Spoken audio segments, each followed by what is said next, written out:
Hello students, welcome back to Prep On. Let us continue with Indian Polity. कल हम लोगों ने judiciary शुरू की थी एंड सुप्रीम कोर्ट कंप्लीट किया है. आज हाई कोर्ट लेते हैं और जुडिशरी को कंप्लीट करते हैं. We are discussing judiciary and let us discuss high courts. तो आर्टिकल 214 में होता है high court.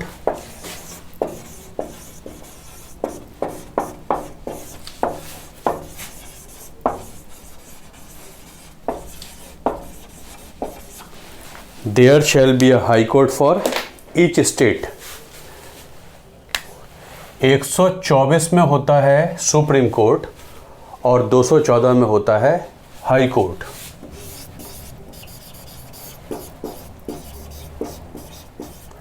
Composition comprises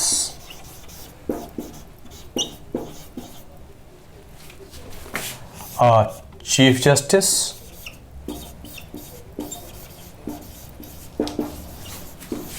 and such number of judges as the president may decide from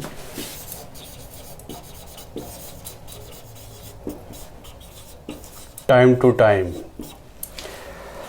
high court में एक तो सीजे होगा ही होगा और उतने जजेस जितना राष्ट्रपति तय कर दें. मतलब हाई कोर्ट की स्ट्रेंथ सुप्रीम कोर्ट की तरीके से मेंशन नहीं हुआ करती है.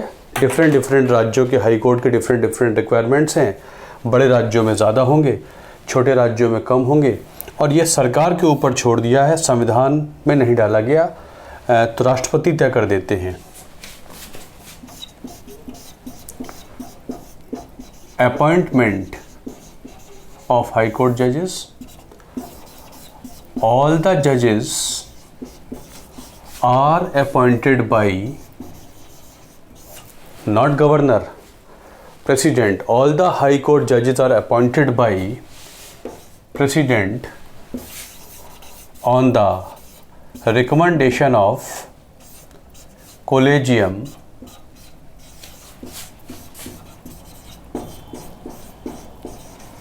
राष्ट्रपति अपॉइंट करेंगे but he shall consult supreme court collegium. Means he shall consult chief justice of India and the chief justice of India before giving his advice shall consult to other senior जजेस of supreme court. मतलब supreme court का आधा collegium.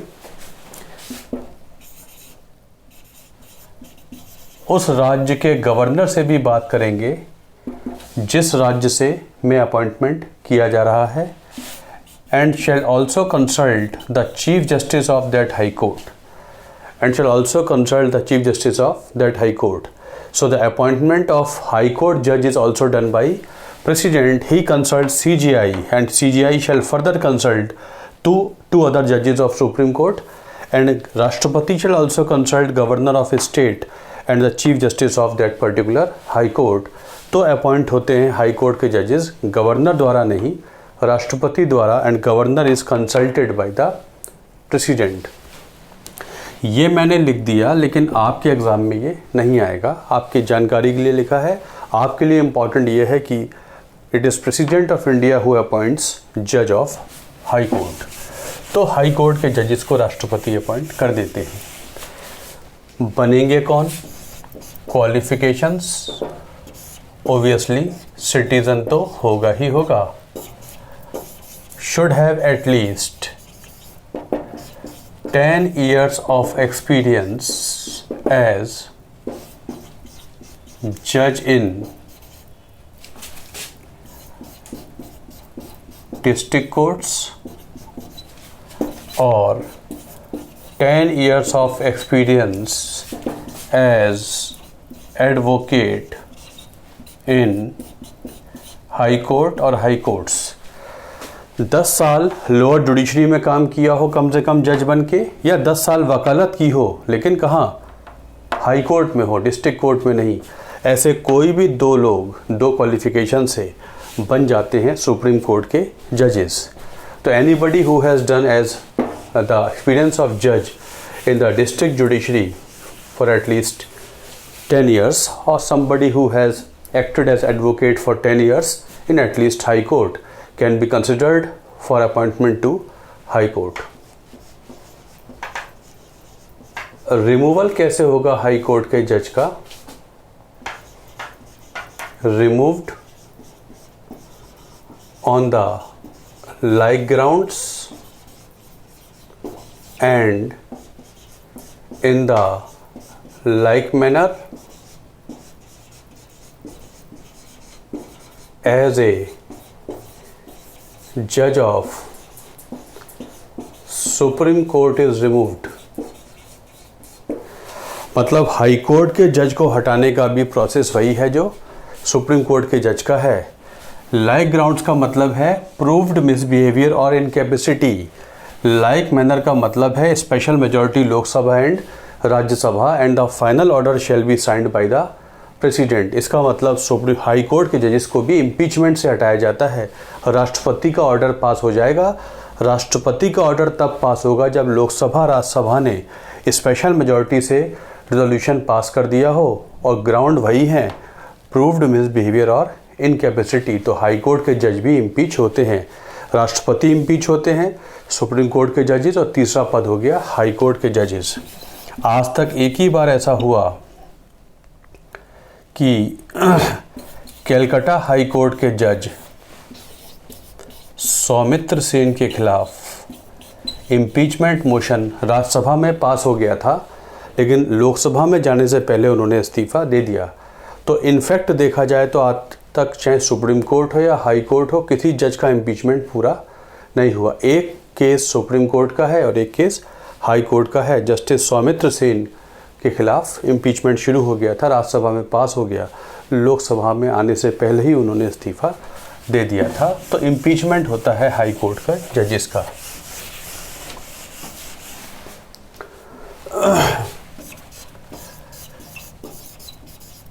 Transfer of high court जज,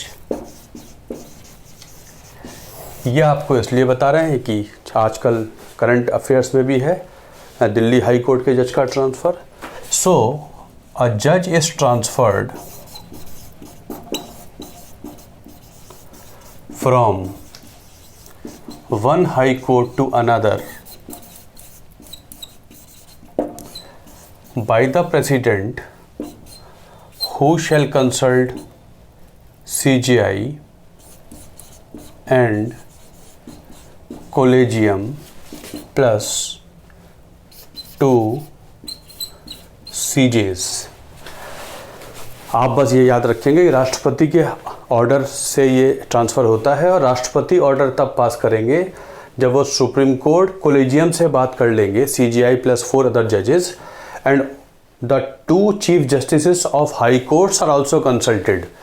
मतलब Delhi high court से Punjab high court में, Punjab Haryana high court में हुआ है, तो पंजाब हरियाणा हाई कोर्ट के चीफ जस्टिस और दिल्ली हाई कोर्ट के चीफ जस्टिस से भी कंसल्ट किया जाएगा, तो जज का ट्रांसफ़र होता है। एक हाई कोर्ट से दूसरे हाई कोर्ट में जज का ट्रांसफ़र हो जाता है। Article 222 of the constitution, it is not merely by the government of India alone, the government can transfer, but government has to consult president, मतलब government, CGI, and he shall consult 4 senior most judges below him, and he shall also consult 2 chief justices of the 2 high courts from 1 to where, इन दोनों से भी consult किया जाता है। This is their removal, I mean transfer from one high court to another।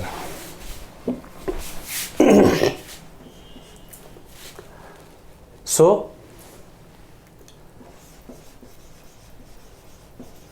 कुछ होते हैं common high courts, कुछ होते हैं common high courts,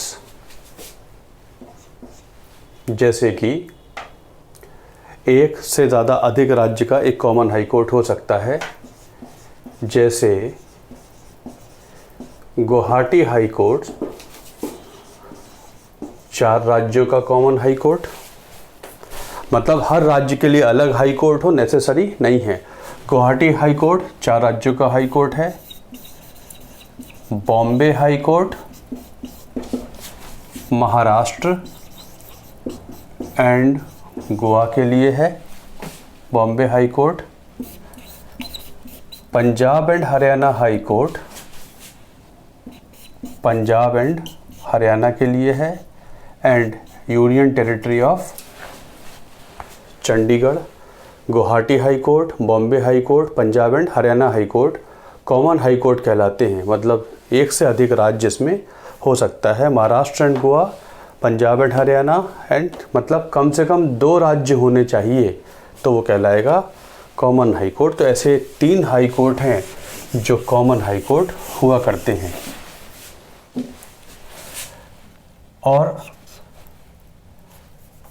union territory के लिए भी हाई कोर्ट हो सकते हैं, जैसे कि अंडमान एंड निकोबार के लिए कैलकाटा हाई कोर्ट है, मद्रास हाई कोर्ट नहीं है। पुद्दुचेरी के लिए मद्रास हाई कोर्ट है। लक्षद्वीप के लिए केरल हाई कोर्ट है। Dadar and Nagar Haveli, Daman and Diu,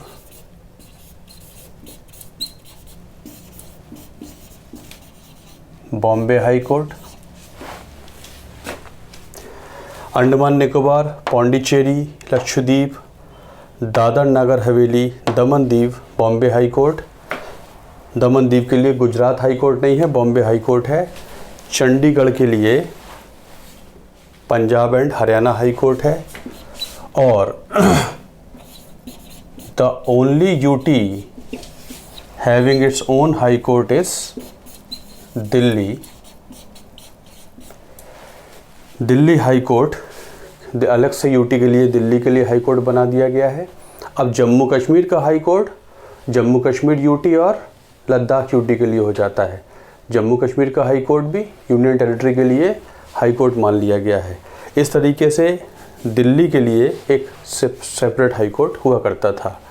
तो दीज आर हाई कोर्ट्स, ये कभी कभी एग्जाम में आ जाता है। Various high courts are there. There are 25 high courts in the country. Telangana high court पहले आंध्र प्रदेश हाई कोर्ट के साथ था, बाद में अलग बन गया तेलंगाना हाई कोर्ट। अब कुछ मिसलेनियस प्रोविजंस हाई कोर्ट के।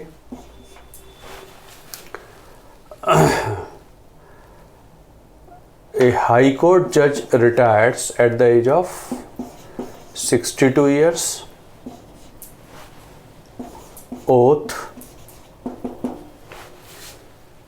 Oath is administered by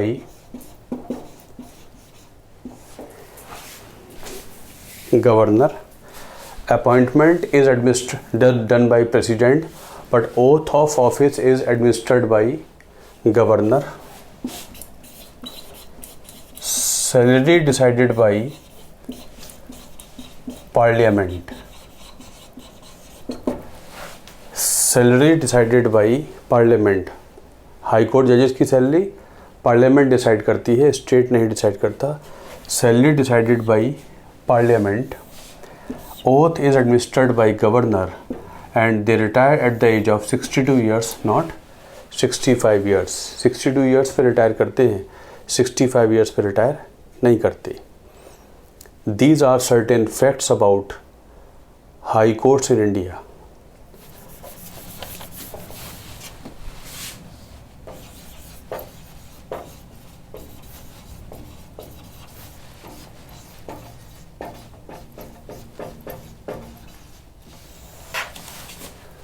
Emergency provisions.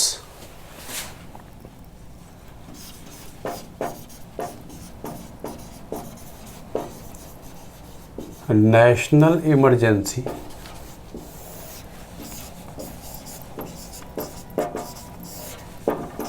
(352) में लगती है national emergency.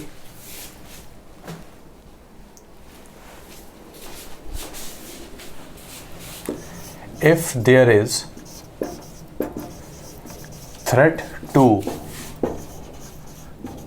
security of India due to war, external aggression and armed rebellion, President can impose emergency. अगर भारत की सिक्योरिटी को खतरा है, लेकिन खतरा 3 तरीके से हो सकता है, या तो किसी देश के साथ वॉर हो गई हो, या बाहरी आक्रमण हो गया हो देश के ऊपर, या देश के अंदर हो गया हो सशस्त्र विद्रोह। चौथा कारण कोई और नहीं है। 3 कारणों से ही लग सकती है इमरजेंसी। यदि ऐसा है, president can impose emergency on the whole or any part of India, मतलब पूरे भारत पे लगे ज़रूरी नहीं है। राष्ट्रपति के आदेश में मेंशन होगा कि कहाँ कहाँ लगी है इमरजेंसी। द प्रोक्लेमेशन ऑर्डर जिससे लगाई जाती है should be passed by Rajya Sabha and Lok Sabha by special majority within 1 month of issue. राष्ट्रपति ने आदेश आज जारी कर दिया। अब आज के बाद 1 महीने के अंदर इस आदेश का लोकसभा राज्यसभा से स्पेशल मेजॉरिटी से पास होना ज़रूरी है। अगर इस 1 महीने में ये दोनों हाउसेस से पास नहीं हो पाई तो इमरजेंसी ऑर्डर 1 महीने के एंड पे ख़त्म हो जाएगा, और अगर पास हो गया तो आगे चलेगा। मतलब 1 महीने तक तो बिना लोकसभा राज्यसभा से पास कराए बिना चल सकती है। इससे आगे ले जाना है तो दोनों हाउसेस से स्पेशल मेजॉरिटी से पास कराना पड़ेगा, 2/3 से, वरना इमरजेंसी कभी 1 महीने के आगे नहीं जाती। यदि पास हो गया, यदि लोकसभा राज्यसभा ने इसको पास कर दिया तो period of imposition is 6 months which can be extended any number of times but always in the units of 6 months।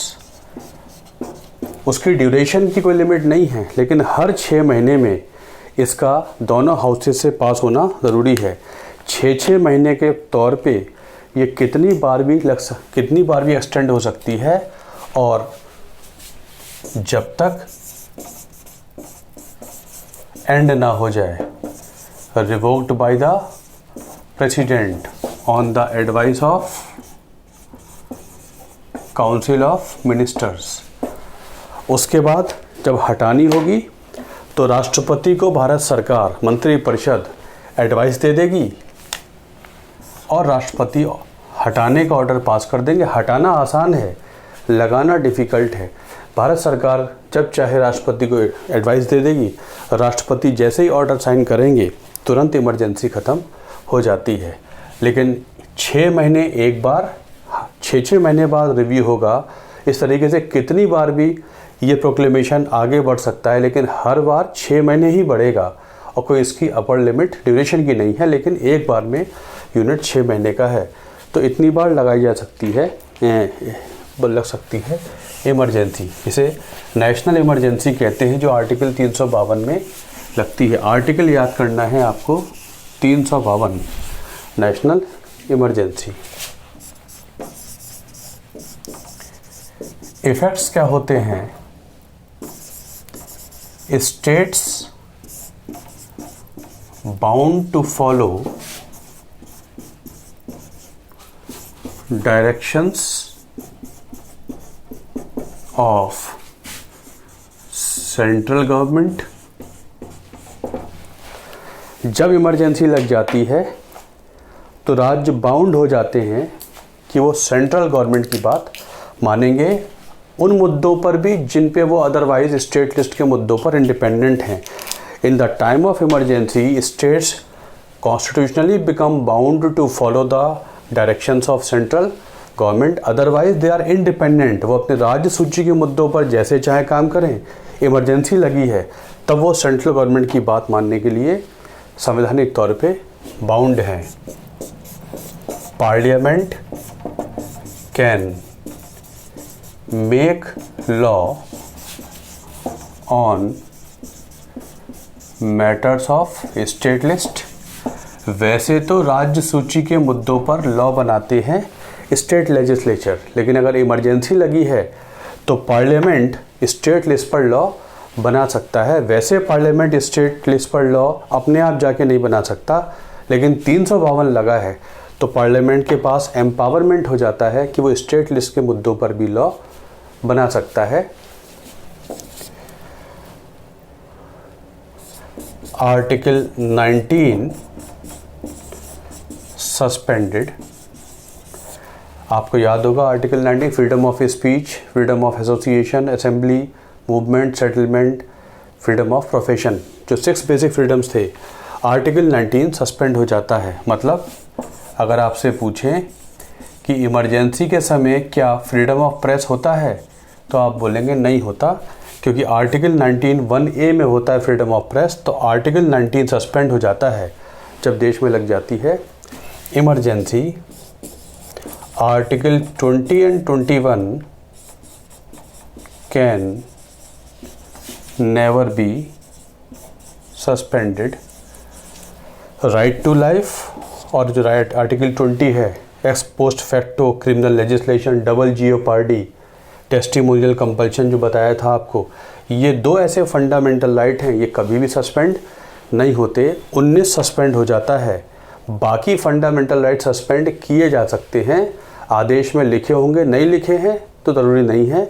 19 suspend हो ही जाएगा, इमरजेंसी लगने का मतलब है 19 नहीं है, 20-21 कभी सस्पेंड नहीं हो सकते हैं अगर देश में लगी हुई है emergency.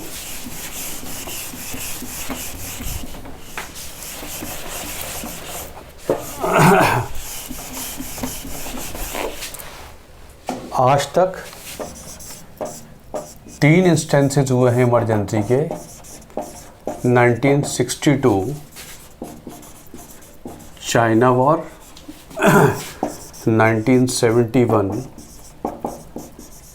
Bangladesh war, 1975 internal emergency. एक बार आंतरिक कारणों से लगी, 2 बार बाहरी कारणों से लगी। एक्सटर्नल एग्रेशन, चाइना वॉर, जब China attacked Ladakh and north eastern frontier agency,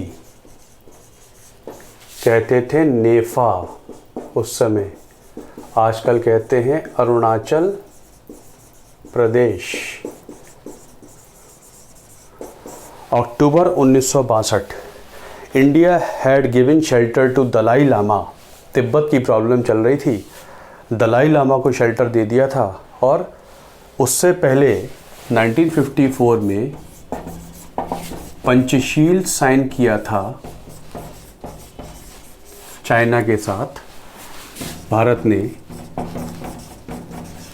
prime minister Jawaharlal Nehru और ज़ोउ एनलाई चाइना के प्रेसिडेंट, इन दोनों ने पंचशील एग्रीमेंट साइन किया था, लेकिन पंचशील को ब्रेक कर दिया चाइना ने जब चाइना ने अटैक किया था अक्टूबर 1962 में भारत के ऊपर। एक वेस्टर्न फ्रंट पे तो लद्दाख में किया, ईस्टर्न फ्रंट पे Arunachal Pradesh, as India had given shelter to Dalai Lama. North eastern frontier agency NEFA आज कहलाता है अरुणाचल प्रदेश। तो ये पहली वजह थी इमरजेंसी लगने की। दूसरी बात, बांग्लादेश की लिबरेशन में इंडिया ने सपोर्ट किया था, तो ये दूसरी वजह थी बांग्लादेश वॉर। और 75 में इंटरनल इमरजेंसी लगी थी आंतरिक कारणों से। There was internal emergency in the time of Indira Gandhi. Congress government 3 बार लग चुकी है national emergency.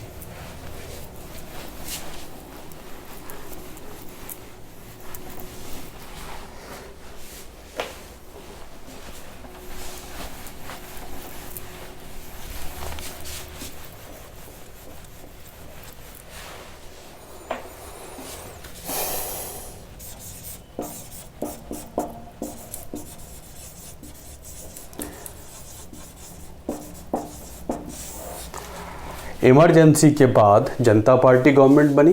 Congress was defeated in the election और जनता पार्टी गवर्नमेंट ने संविधान में 44th अमेंडमेंट पास किया था। कुछ इसी समय पास हुआ था 42nd कॉन्स्टिट्यूशनल अमेंडमेंट एक्ट, जिसमें संविधान में गैर ज़रूरी चेंज भी कर दिए गए थे। तो कुछ करेक्शन हुआ और इमरजेंसी में भी ये हुआ कि इंटरनल डिस्टर्बेंस जो फ्रेज हुआ करता था, जिसके बेस पे लगती थी इंटरनल इमरजेंसी, उसको कर दिया गया आर्म्ड रिबेलियन। मतलब छोटी मोटी लॉलेसनेस भी हो सकती है इंटरनल डिस्टर्बेंस, जिसके बेस पे लगी थी ये वाली इमरजेंसी। तो पार्लियामेंट ने ये चेंज कर दिया कि जब तक सशस्त्र विद्रोह नहीं होगा तब तक इंटरनल इमरजेंसी नहीं लगेगी। एक तो चेंज आर्टिकल 352 में ये हुआ कि इंटरनल डिस्टर्बेंस की जगह हो गया armed rebellion. Article 20 and 21 saved for ever का मतलब है they could not be suspend. इससे पहले सस्पेंड हो सकते थे, लेकिन 44th अमेंडमेंट एक्ट ने ऐड कर दिया कि आर्टिकल 20 और 21 कभी भी सस्पेंड नहीं होंगे। और राष्ट्रपति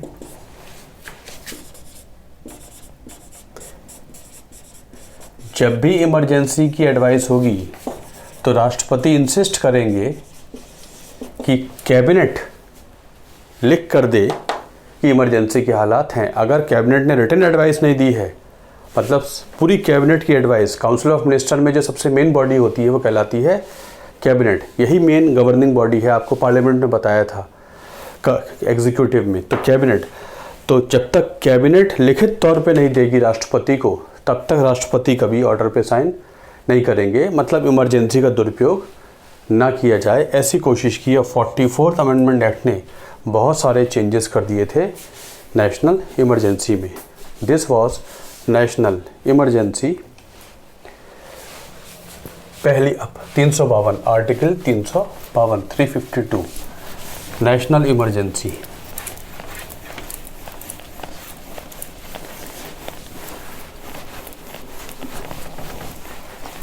इमरजेंसी जब लगती है तो राज्यों के अधिकार फीके पड़ जाते हैं। उनके पास अधिकार हैं, लेकिन सेंटर के पास सारे अधिकार आ जाते हैं। राज्य होते हैं, सरकारें बर्खास्त नहीं होती, लेकिन सरकारों की पावर्स सेंटर के अधीन हो जाती है इन the time of national emergency.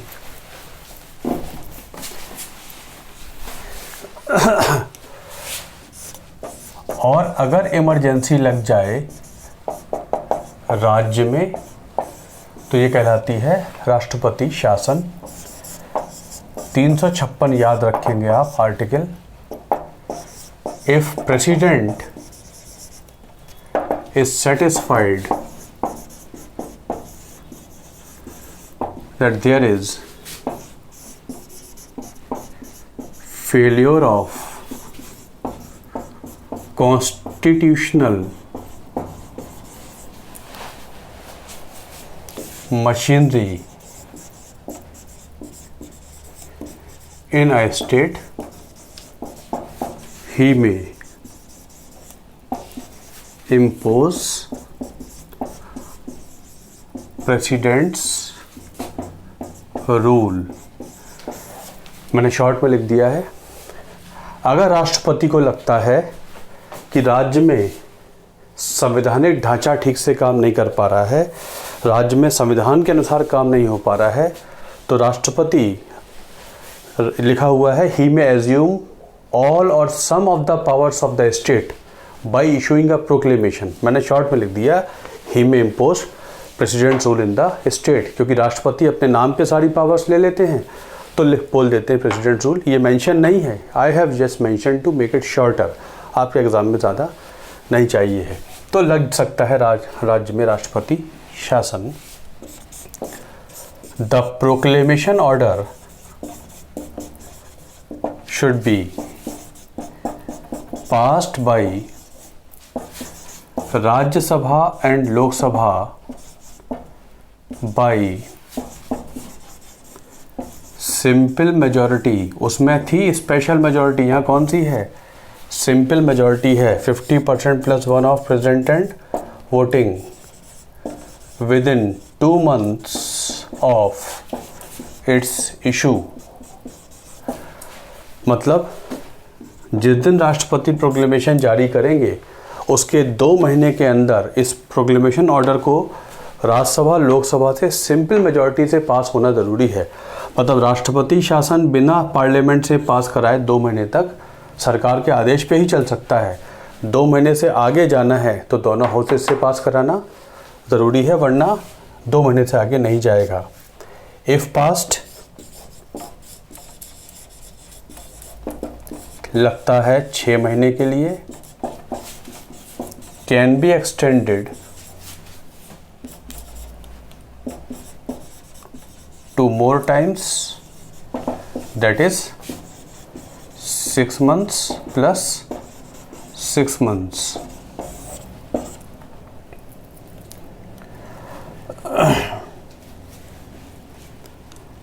आप ऐसे लिख लीजिए,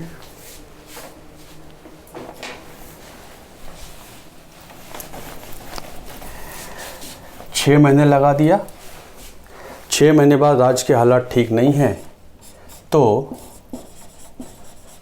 6 months मोर, तो हो जाएगा 1 year, तो हो जाएगा 1 year।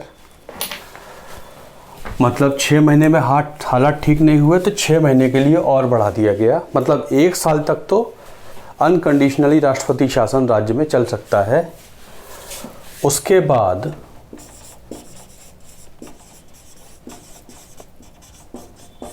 टू मोर ईयर्स, 6 महीने के 4 एक्सटेंशन और हो सकते हैं। मतलब टोटल चलेगा 3 साल, टोटल चलेगा 3 साल। 1 साल से आगे जाना है तो ये कंडीशन होगी कि या तो देश में लग जाए नेशनल इमरजेंसी, या और इलेक्शन कमीशन कहे कि हम इस राज्य में चुनाव नहीं करा सकते। अगर ये दोनों कारण नहीं हैं कि 352 नहीं लगा है और इलेक्शन कमीशन इलेक्शन की ना करा पाने की सर्टिफिकेट नहीं दे रहा है, तो फिर ये 1 साल से आगे नहीं जाता। तो मैक्सिमम लग सकता है 3 साल, 1 साल अनकंडीशनल और अगले 2 साल conditional. Condition being either country has come under A national emergency and the election commission certifies that they can not hold election in the state. If it is so, it can be extended for 3 years। 3 साल तक चल सकता है राष्ट्रपति शासन, 3 साल तक चलेगा ये, उससे पहले भी ख़त्म हो सकता है। और अगर लगता है कि राज्य के हालात तुरंत ठीक हो गए हैं तो राष्ट्रपति रिवोकेशन ऑर्डर साइन कर देंगे, और जैसे ही वो रिवोकेशन ऑर्डर साइन करेंगे तुरंत ख़त्म हो जाएगा राष्ट्रपति शासन। लगाने के लिए पार्लियामेंट से पास कराना ज़रूरी है, हटाने के लिए कोई पैसेज नहीं चाहिए। कहने का मतलब कि ये can be revoked bye the president. राष्ट्रपति कभी भी इसे ख़त्म कर सकते हैं। जैसे महाराष्ट्र में कोई सरकार नहीं बना पा रहा था तो राष्ट्रपति शासन लग गया और 2-4 दिन में बन गई तो तुरंत ये ख़त्म हो गया। मतलब राज्य संविधान के अनुसार नहीं चल पा रहा है, मतलब राज्य में चुनाव हुए हों और कोई पार्टी सरकार ना बना पा रही हो, वो भी हो गया राज्य संविधान के अनुसार नहीं चल रहा है, तब भी लग सकता है राष्ट्रपति शासन।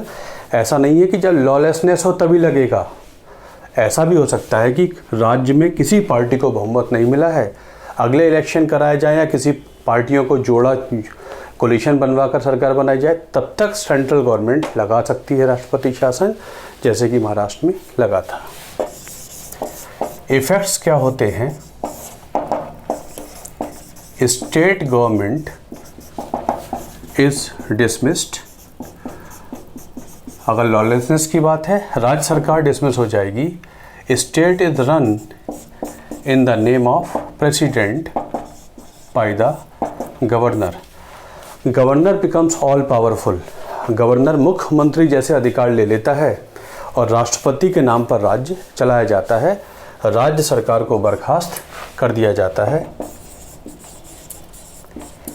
स्टेट असेंबली, जो राज्य की विधानसभा होती है, या तो ये भंग हो जाएगी या ये सस्पेंडेड एनिमेशन में चली जाएगी। राज्य की विधानसभा या तो भंग हो जाएगी, अगर भंग हो गई तो 6 महीने में इलेक्शन कराना कंपलसरी है, भंग हो जाएगी तो फिर इलेक्शन की बात होगी, या फिर सस्पेंडेड एनिमेशन का मतलब सस्पेंशन में रख देंगे, मतलब जो एमएलएज हैं वो कानून नहीं बना सकते। विधानसभा भंग हो गई फिर तो नई विधानसभा बनेगी। सस्पेंशन में रखने का मतलब है कि कुछ समय के लिए इनकी पावर्स ले ली जाएं और पूरी कोशिश की जाए तब तक पार्टियों को जोड़ के सरकार बनाने की। जब सस्पेंशन में रखने के बाद भी उस पीरियड में कोई सरकार नहीं बना पाता तो फाइनली फिर विधानसभा को भंग करके इलेक्शंस अनाउंस करा दिए जाते हैं। एकदम विधानसभा को भंग नहीं किया जाता, इसे कहते हैं सस्पेंडेड एनिमेशन में रखना। सस्पेंडेड एनिमेशन का मतलब होता है एमएलएज हैं लेकिन they can not work like MLAs, मतलब वो कानून नहीं बना सकते, सस्पेंशन में है। और डिसॉल्यूशन का मतलब है विधानसभा है ही नहीं, एमएलएज है ही नहीं। इसका मतलब ये हुआ कि स्टेट लिस्ट पे लॉ बनाना है तो कौन बनाएगा? पार्लियामेंट बनाएगा। राष्ट्रपति शासन वाले राज्यों में अगर स्टेट लिस्ट पे कानून बनाना है तो बनाता है पार्लियामेंट।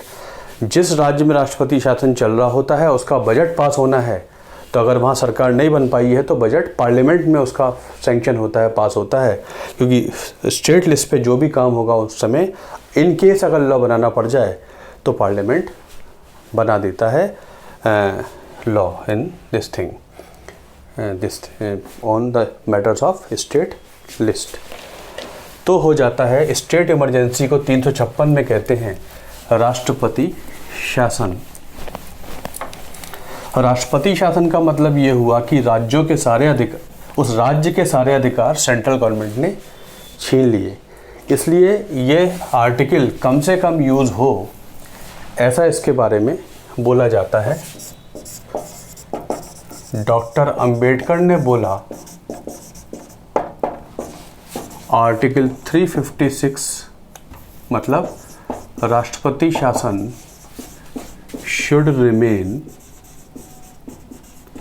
आ डेड लेटर, मतलब ऐसे हालात कभी ना आए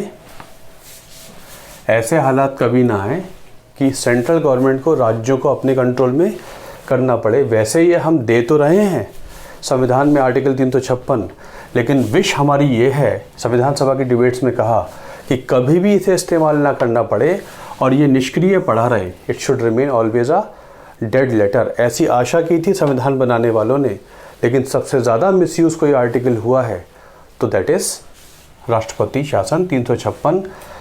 ज़्यादातर सेंट्रल गवर्नमेंट स्टेट गवर्नमेंट के बीच का फ़र्क होता है पॉलिटिकल पार्टी का, तो राज्यों में लगा दिया जाता है राष्ट्रपति शासन। इसलिए most misused article in the constitution is this article 356, that is राष्ट्रपति शासन और प्रेसिडेंट्स रूल। 115-20 बार से ज़्यादा ये लगाया जा चुका है presidents rule in various states. So this is presidents rule, राष्ट्रपति शासन। और तीसरी इमरजेंसी होती है financial emergency, article 360, in case of financial threat president can impose, अगर देश में आर्थिक थ्रेट है, president can impose financial emergency by issuing a proclamation। अगर देश के आर्थिक हालात ख़राब हो रहे हैं, देश में रुपए की वैल्यू डॉलर के मुकाबले बहुत ज़्यादा बढ़ती जा रही है, या फॉरेन एक्सचेंज काफ़ी कम हो गया है, एक हफ्ते से ज़्यादा का एक्सपोर्ट इंपोर्ट के लायक पैसा भी नहीं बचा है, कुछ भी आर्थिक पैरामीटर्स डाउन जा रहे हैं, यदि ऐसा है, फाइनेंशियल थ्रेट है देश को, तो राष्ट्रपति लगा सकते हैं देश में financial emergency. The proclamation should be passed by Rajya Sabha and Lok Sabha bye simple majority with in 2 months of issue. बिल्कुल राष्ट्रपति शासन जैसा है, जारी होने के 2 महीने के अंदर लोकसभा राज्यसभा से ये सिंपल मेजॉरिटी से पास होगा। If passed it continues until revoked bye the president. इसकी कोई लिमिट नहीं है, अगर ये पास हो गया, नहीं पास हुआ तो 2 महीने में ख़त्म हो जाएगा, पास हो गया तो ये तब तक चलेगा जब तक राष्ट्रपति इसको रिवोक नहीं कर देंगे। तो देश में लग सकती है वित्तीय आपातकाल, अगर आर्थिक संकट देश में आ गया है, ओबियसली सेंट्रल गवर्नमेंट तय करेगी। और अगर ऐसा है, फाइनेंशियल इमरजेंसी आर्टिकल 360 में लगी है, तो इफेक्ट क्या होता है इसका?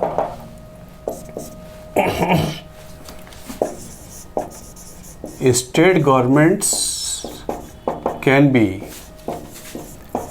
directed to reduce their expenditure। राज्यों को कहा जा सकता है कि वो अपने खर्चे कम करें।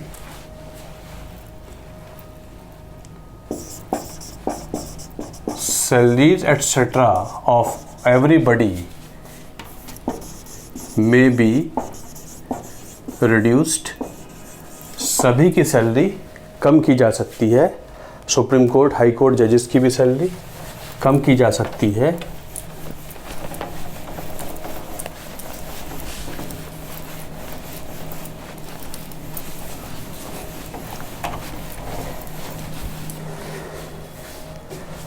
राज्यों को बताया जा सकता है कि अपना बजट आप ऐसे बनाएंगे, मतलब ऑन दी होल एफर्ट ये रहता है कि किस तरीके से इकॉनमी को चलाया जाए ताकि इकॉनमी को फाइनेंशियल डिस्ट्रेस से निकाल लिया जाए। तो सबकी तनख्वाहें कम हो सकती हैं, राज्य सरकारों को आदेश दिए जा सकते हैं कि अपने खर्चे आप काम करें या अपने बजट आप कैसे बनाएंगे। राज्य के जितने वित्तीय मुद्दे हैं उन पे सेंटर अपने कंट्रोल में ले सकता है। कौन सी इमरजेंसी है जो आज तक नहीं लगी? It is financial emergency. 3 बार लग चुकी है नेशनल इमरजेंसी, 120 बार से ज़्यादा लगभग राष्ट्रपति शासन, और 360 आज तक नहीं लगी। आज तक 360 फाइनेंशियल इमरजेंसी नहीं लगी है। Is the emergency provisions. So this is emergency provisions. Thanks a lot for watching this video. लगातार वीडियो लाते रहेंगे, आपका कोर्स जल्दी पूरा कराएंगे। Thanks a lot.